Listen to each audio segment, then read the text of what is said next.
சென்னையோட முக்கியமான அடையாளமாக திகழும் திருவொற்றியூர் தியாகராஜ சுவாமி வடிவுடை நாயகி திருக்கோயிலை பற்றி தான் பார்க்க போகிறோம்.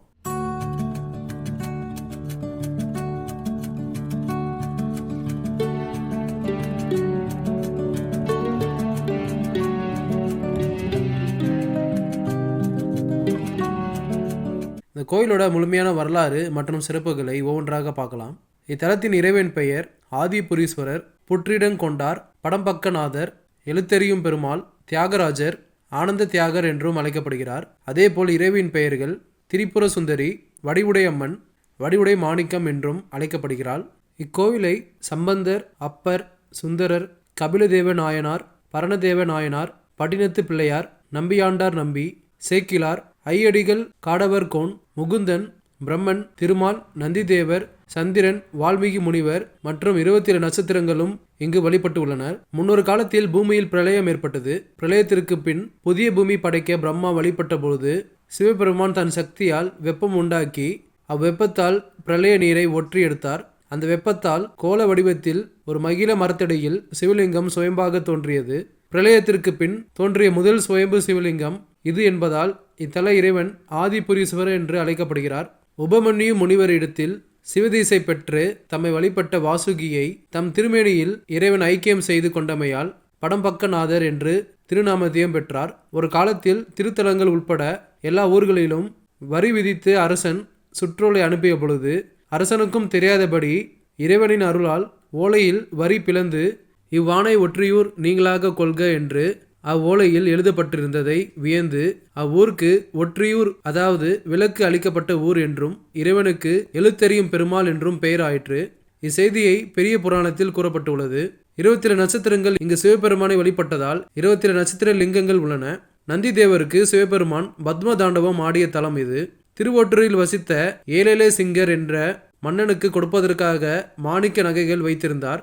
அப்பொழுது காசில் இருந்து வந்த சிவபக்தர்கள் இருவருக்கு அந்த மாணிக்கத்தை கொடுத்து விட்டார். மன்னன் ஏலேலே சிங்கரிடம் மாணிக்கம் கேட்டபொழுது அவர் என்ன செய்வது என்று திகைத்தார். அப்பொழுது சிவபெருமானே அவருக்கு மாணிக்கம் தந்து அருள் செய்தார். எனவே இவர் மாணிக்க தியாகர் என்றும் அழைக்கப்படுகிறார். சுந்தரர் சங்கிலியாரை திருமணம் செய்து கொண்ட இத்தல மரமான மகிழ மரத்தின் முன்னால் நான் உன்னை பிரியேன் என்று சங்கிலியாரிடம் சத்தியம் செய்து இத்தல எல்லையை தாண்டியதும் தன் கண் பார்வையை இழந்தார். அதேபோல் இக்கோவிலில் வட்டப்பாறை அம்மன் மிகவும் சிறப்பு வாய்ந்தது. இந்த அம்மன் ஒரு காலத்தில் மிக்க உக்கிரத்துடன் விளங்கி உயிர் பலிகளை கேட்டதாகவும் ஸ்ரீ ஆதிசங்கரர் இங்கு வந்து அம்பாளின் உக்கிரத்தை தணித்து சாந்தப்படுத்தியதாகவும் வரலாறு சொல்லப்படுகிறது. பட்டினத்து பெருமானுக்கு பேய் கரும்பு இணைத்த இடம் இது ஆதலில் தனக்குரிய இடம் இதுவே என்று முடிவு செய்து இவ்விடத்தில் சமாதியானார் என்பது வரலாறு. பட்டினத்தார் காலமேகம், அருணகிரிநாதர், தியாகையார், முத்துசுவாமி தீசிதர் ஆகியோர் சுவாமி அம்பாள் மீது பாடல்களை பாடியுள்ளனர். தொண்டை நாட்டில் 32 தேவார தலங்களில் ஒன்றாக இத்திருக்கோயில் உள்ளது. கிழக்கு நோக்கிய 5 நிலை ராஜகோபுரத்துடன் அழகுற காட்சியளிக்கிறது. பிரம்மனின் விருப்பத்துக்கு ஏற்ப இறைவன் பூமியில் சுயம்பாக முதலில் தோன்றிய தலம் திருவொற்றியூர். ஒற்றியூர், ஆதிபுரி என்ற பெயர்கள் இதனை உறுதி செய்கின்றன. பல்லவர் காலத்தில் இருந்து முதலாம் ராஜேந்திர சோழன் காலத்தில் கல்வெட்டுகள் எழுதப்பட்டது. இறைவனின் கருவறை கஜபிரிசை வடிவில் இருப்பது பல்லவர் காலம் என்பதை உறுதி செய்கிறது. சிவபெருமானை வழிபட பிரம்மா, விஷ்ணு, வாசுகி மூவரும் கடுந்தவம் இருந்து வரம் பெற்றனர். அதன் பயனால் ஆண்டுதோறும் மூவரும் கார்த்திகை பௌர்ணமி தொடங்கி 3 நாட்கள் இத்தல இறைவனை பூசிப்பதாக ஐதீகம். வாவியெல்லாம் தீர்த்தம் என பட்டினத்தார் இத்தலத்தை புகழ்ந்து பாடியுள்ளார். இப்பொழுது கோயிலோட ஆலய அமைப்பை பற்றி பார்க்கலாம்.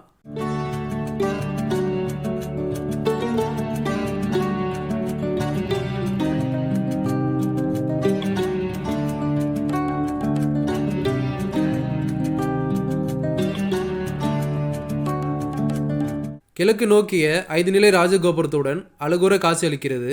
கோபுரத்தின் எதிரே பிரம்மாண்ட திருக்குளம் பிரம்ம தீர்த்தம் என்ற பெயரில் அமைந்துள்ளது. இக்கோவிலுக்கு அருகில் தட்சிணாமூர்த்திக்கு தனி திருக்கோயிலும் உள்ளது. இக்கோயிலில் வழிபட்டால் வீடு மனை சம்பந்தமான பிரச்சனைகள் தீரும் என்றும் வீடு மனை வாங்கும் வாய்ப்பு ஏற்படும் என்றும் கூறப்படுகிறது. ராஜகோபுரத்தினுள் நுழைந்ததும் வலதுபுறம் தெற்கு நோக்கிய வடிவுடையம்மன் சன்னதி உள்ளது. தொடர்ந்து மகிழ மரம், அதன் அருகே விநாயகர், முருகன், குழந்தை ஈஸ்வர் ஆகியோருக்கு தனித்தனி சன்னதிகள் உள்ளன.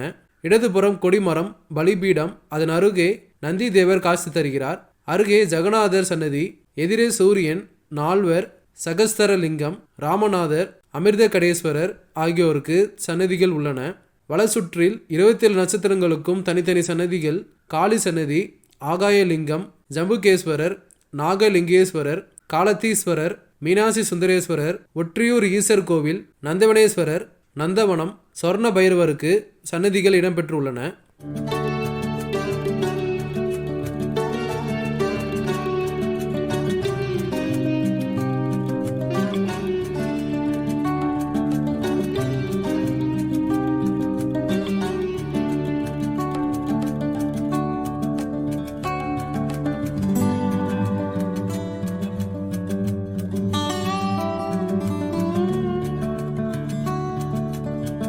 கொடிமரத்தில் மேற்கே மாணிக்க தியாகராஜ சன்னதி, மூலவர் சன்னதி, நடராஜர் சன்னதி உள்ளன. சப்தவிட தலங்களில் கணக்கில் வராத தியாகராஜரான இவர் ஏழையருக்கு மாணிக்கம் கொடுத்து உதவியதால் இவர் மாணிக்க தியாகராஜர் என்றும் அழைக்கப்படுகிறார். இவருக்கு மார்கழி பௌர்ணமி இரவில் 18 திரு நடனம் உண்டு. மூலவரான சுயம்பு ஆதிபுரீஸ்வரர் கிழக்கு நோக்கியபடி காட்சி தருகிறார். இவர் கவசம் சார்த்தப்பட்டு நாக வடிவில் சிவலிங்க திருமேனியில் சதுர வடிவ ஆவுடையாரில் வீட்டிலிருந்து அருள் பாலிக்கிறார். இவர் கார்த்திகை பௌர்ணமி தொடங்கி 3 நாட்கள் கவசம் நீக்கப்பட்டு நிஜ லிங்கம் தரிசனம் தருவது கண்கொள்ளா காட்சியாகும். 3 நாட்களும் புனுகு, ஜவ்வாது, சாம்பிராணி தைலம் சார்த்தப்படுகிறது.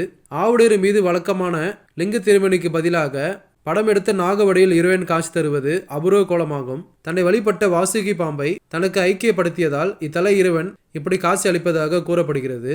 ஞான சக்தியாய் விளங்கும் இத்தல அம்பாளின் திருநாமம் வடிவுடை அம்மன். தெற்கு நோக்கி நின்ற கோலத்தில் வீற்றிருக்கும் இந்த அன்னைக்கு திரிபுர சுந்தரி, வடிவுடை மாணிக்கம் என்றும் பெயர்கள் உண்டு.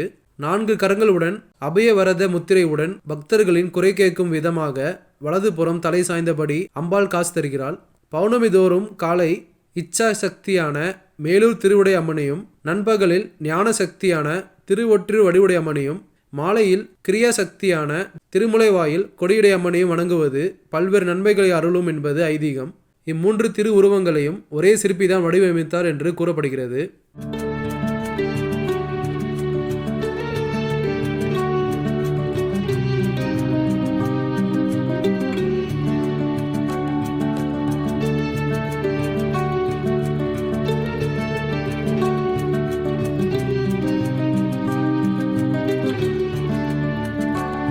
சித்திரையில் வட்டப்பாறை அம்மன் உற்சவம், வைகாசியில் 15 நாள் வசந்த உற்சவம், ஆணி திருமஞ்சனம், ஆடி பூரம், கலைநாயனா வீதி உலா, ஆவணையில் விநாயகர் சதுர்த்தி, புரட்டாசியில் நவராத்திரி, ஐப்பசியில் அன்னாபிஷேகம், கந்த சஷ்டி, கார்த்திகை தீபம், பௌர்ணமியில் மூலவர் கவசம் திறப்பு, மார்கழியில் ஆருத்ரா, 18 திருநடனம், பங்குனியில் பசுந்தயிர் அபிஷேகம் உள்ளிட்ட பல்வேறு விழாக்கள் நடைபெறுகின்றன. இங்குள்ள தல விருட்சமான மகிழ மரம் மிகவும் தொன்மையானது. சுந்தரர் சங்கிலி நாச்சியாரை திருமணத்திற்கு சாட்சியாக விளங்கிய இந்த மரம் இன்றும் பசுமையாக காட்சி அளிக்கிறது. இக்கோயிலில் சுந்தரமூர்த்தி திருமண மண்டபம் அமைந்துள்ளது. இதில் சுந்தர சங்கிலி நாச்சியார் திருமணம் காட்சிகளை காணலாம். இத்தல தியாகராஜ சுவாமி சன்னதியின் பின்புறம் தனி சன்னதியில் கௌலீஸ்வரர் வீற்றிருக்கிறார். 1ஆம் ராஜேந்திர சோழன் காலத்திய கலைநயமிக்க சிற்பமாக இது விளங்குகிறது. 4 கரங்களுடன் அமர்ந்த கோலத்தில் தலையில் ஜடாமகுடம், காதுகளில் குண்டலங்கள், வலது கரம் அருள் வழங்க இடது கரம் மார்பின் மீது உள்ளது. மேல் இடக்கரம் கபாலத்தையும் மேல் வலக்கரம் திரிசூலம் தண்டையும் தாங்கியபடி காட்சி தருகின்றன. கௌலீஸ்வரர் அடியில் ஆதிசங்கர் வடிவம் அமைந்துள்ளது. அறநிலைத்துறை கட்டுப்பாட்டில் உள்ள இந்த ஆலயம் காலை 6 மணி முதல் பகல் 12 மணி வரையும், மாலை 4:30 மணி முதல் இரவு 8:30 மணி வரையும் திறந்திருக்கும். வெள்ளிக்கிழமை மட்டும் காலை 6:30 மணி முதல் இரவு 8:30 மணி வரை தொடர்ச்சியாக சுவாமி தரிசனம் செய்யலாம். சென்னை வடகோடியில் வங்க கடலோரம் அமைந்துள்ள இந்த ஆலயம் சென்னை பாரிமுனையில் இருந்து வடக்கே சுமார் 8 கிலோமீட்டர் தொலைவில் திருவொற்றியூர் இருக்கிறது. ஏராளமான பேருந்து வசதிகள் உள்ளன. சென்னை சென்ட்ரல் இருந்து புறநகர் ரயில் மூலமாக திருவொற்றியூர் வரலாம். நீங்களும் வாய்ப்பு கிடைக்கும் போது இந்த அற்புதமான கோயிலை மிஸ் பண்ணாம பாருங்க. இது போல அறியாத ஆலயங்களை பற்றி வீடியோஸ் பார்க்க என்னோட ரிமார்க்கபிள் ரமேஷ் சேனலை மறக்காம சப்ஸ்கிரைப் பண்ணிக்கோங்க. அப்பதான் நான் போற வீடியோஸ் உங்களுக்கு ரெகுலராக வரும். மீண்டும் இது போல அற்புதமான ஆலயத்தில் சந்திக்கலாம். ஓம் நமச்சிவாயே. நன்றி, வணக்கம்.